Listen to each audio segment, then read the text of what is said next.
ప్రత్యేక ఓటర్ల సవరణ కార్యక్రమము ఎలక్షన్ కమిషన్ ఆఫ్ ఇండియా ద్వారా ఉత్తర్వుల ప్రకారము మనము రాష్ట్ర వ్యాప్తంగా ఈ సవరణ కార్యక్రమం చేశాము.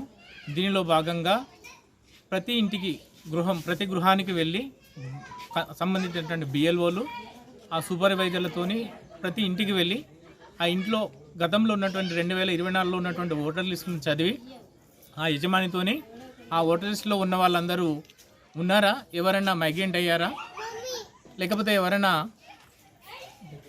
పరమతి చనిపోయారా, అలాంటి వాళ్ళ లిస్టులని, లేకపోతే పెండ్లి అయిపోయి వెళ్ళిన వాళ్ళ లిస్టులని, షిఫ్టెడ్ లిస్టులని చేర్చడం తీసివేయడమే కాకుండా ఆ ఓటర్ లిస్ట్ చదివిన తర్వాత ఆ పెద్దల ద్వారా ఎవరైనా 18 సంవత్సరాలు కంప్లీట్ అయిపోయిన వాళ్ళు ఎవరైనా ఉంటే వాళ్ళ యొక్క లిస్టులను కూడా మనం ఇప్పుడు సేకరిస్తున్నారు బిఎల్ఓలు. ప్రతి ఇంటికి కూడా బిఎల్ఓలు వస్తారు కాబట్టి అందరూ కూడా ఈ కాన్స్టిట్యున్సీలో ఉన్నటువంటి అందరూ కూడా సహకరించి మీ యొక్క ఓటర్ల నమోదు చేసుకోవాలి. అదేవిధంగా కొత్త ఓటర్ల నమోదు దీంట్లో కార్యక్రమంలో భాగంగా పేరు తప్పు కానీ, ఇంటి పేరు తప్పు కానీ, లేకపోతే నివాస గృహం కానీ తప్పులు ఏమైనా ఉన్నట్లయితే దానికి కూడా సవరణ చేస్తారు. అదేవిధంగా మీకు ఓటర్ లిస్టులో ఉన్నటువంటి మీ యొక్క ఫోటోలు ఏవైతే ఉంటావో అవి ఓటర్ లిస్టులో సరిగా లేకపోతే అట్లాంటి వాటిని కూడా ఈ బిఎల్ఓలు సేకరించి మీ మంచి మీ ఫోటోలను తీసుకొని ఫామ్ 8 ద్వారా ఆ ఫోటోలను కూడా మీకు కొత్త ఓటర్ లిస్టులో నమోదు చేస్తారు.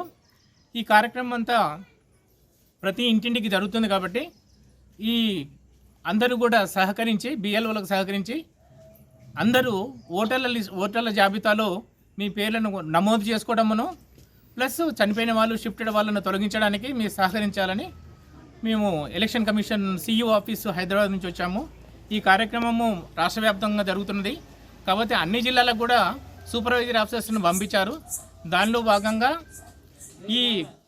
ఈ డిస్ట్రిక్ట్స్ జిల్లాకు వచ్చినాము. జిల్లాలో భాగంగా ఈ కాన్స్టిట్యున్సీకి డివిజన్కి వచ్చాము. ఈ డివిజన్లో భాగంగా ప్రతి ఇంటిని కొన్ని ఇంటి సర్వే చేస్తున్నాం కాబట్టి ఈ సర్వేలో భాగంగా ఎంఆర్ఓ గారు, ఆర్డీఓ గారు, ఇతర ఎంఆర్ఓలు వీళ్ళని తీసుకొని వచ్చి మా టీము ఏఎస్ఓ గారు ప్లస్ ఆర్డీఓ నేను సిఇఓ ఆఫీస్ నుంచి వెరిఫికేషన్ జరుగుతుంది. అంటే ఈ ఇంటింటి కార్యక్రమం అనేది వెరిఫికేషన్ మంచిగా జరుగుతుందా లేదా అనేది అబ్జర్వ్ చేయడానికి వచ్చినాము. మాకు ఇప్పటివరకు మేము అబ్జర్వ్ చేసిన దాంట్లో అందరూ కూడా ప్రతి బిఎల్ఓ కూడా ప్రతి ఇంటింటికి వెళ్తున్నారని తెలిసింది. ఆ ఇంటి యజమానిని కూడా మేము బిఎల్ఓ వస్తున్నారా, మేము ఆ వివరాలు అడుగుతున్నారా లేదని కనుక్కున్నాము. అందరూ ఇంటి యజమానులు ర్యాండమ్గా మేము ఇన్స్పెక్షన్ చేస్తే బిఎల్ఓలు ప్రతి ఇంటికి వస్తున్నారు. వాళ్ళు మా వివరాలు కనుక్కుంటున్నారు. వివరాలు సేకరించి ఆ రిజిస్టర్లో నమోదు చేస్తున్నారని తెలిసింది. మీరందరూ సహకరించినందుకు కృతజ్ఞతలు తెలుపుతున్నాను.